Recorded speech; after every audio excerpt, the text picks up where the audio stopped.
Choosing a Prince song to be Groove of the Month was no easy task. There were just so many interesting and funky grooves to choose from. Eventually, we settled on When Doves Cry from 1984's Purple Rain. But with so many musical reasons to choose songs, we really had to use non-musical criteria to help us choose. Purple Rain was Prince's biggest album, so more students are likely to have heard it and be into the song. The song also has a video, and we like to have videos in the background, as you've seen.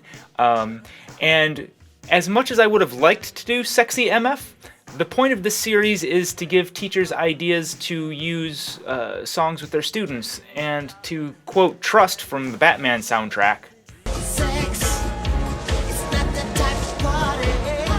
So that being said, let's talk about the great musical reasons for using When Doves Cry. This groove falls into what I like to call a component groove, meaning that it feels like there's a bunch of different players playing it, and in this case, some of these sounds are electronic, some of them are live. It's kind of hard to tell where they're coming from. In reality, the loop was created by Prince using a Linn LM drum machine, but I'm uncertain of how much extra processing he did, how much are raw sounds from the Linn, and certainly there's some acoustic elements in there as well. For instance, the crashes did not come in the Linn drum machine, and those floor tom sounds are really natural sounding, so I kind of assume those are hit too. I actually looked online to try and see how this song was performed live, but unfortunately I was unable to find any really good footage of it being used. The better footage that I found, it was obviously a live drummer playing along to the sample from When Doves Cry. The early footage isn't very good and doesn't really show Bobby Z up close, so I can't really tell how it's being performed in that setting. The groove is made up of a 2-measure loop wherein the bass drum is placed on the 1 and the 2 and in each measure. 2 ascending tom hits fall on the 1 and the 2 of the first measure, followed by hi-hat hits on the 3 and 4 of the same measure. The second measure has 2 high-pitched tom hits that fall on the 2 and then the floor tom hits on the 3 and 4. Eventually snare comes in on 2 and 4 of both measures, adding the dancey backbeat feel to the song. One of the reasons this makes a great Groove of the Month is that there's no right way to do it. Do a search of When Doves Cry drum cover, and you're going to get a lot of people doing it in different ways. Much of this has to do with setup, and when I first considered doing this song, I thought about pulling out the old Octapad and sampler to try and get the sounds just right. But this series is about teaching students, and most students aren't going to have that kind of setup to be able to get that. It also allows the student to start thinking in terms of sound exploration, when the sounds that their drum kit makes isn't exactly what you hear on the record. You have to think of different and new ways and approaches to create their part. In fact, a great way to do this with the right student would be to just tell them, come up with your part, and then when they have theirs, you can compare and contrast yours versus theirs.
There you have it, another Groove of the Month. How would you play When Doves Cry? We would love to see a video response of you playing the song your way. Also, what Prince tunes would you have liked us to use? We were going to put together a Prince Spotify playlist, but of course Prince isn't on Spotify, so he's also going to be the only artist not to be featured on our Spotify Groove of the Month playlist, linked in the description below if you want to go back and play through the old GOTMs. What do you want to see for Groove of the Month next time around? Send us a tweet with the hashtag GOTM at MusiciansNotes. If you liked what we do, of course subscribe. We put out new videos all the time. There's new content on our website every Wednesday. And, Facebook like if you're into it too. And I think that's about it. Thank you so much for watching. Let's hit it.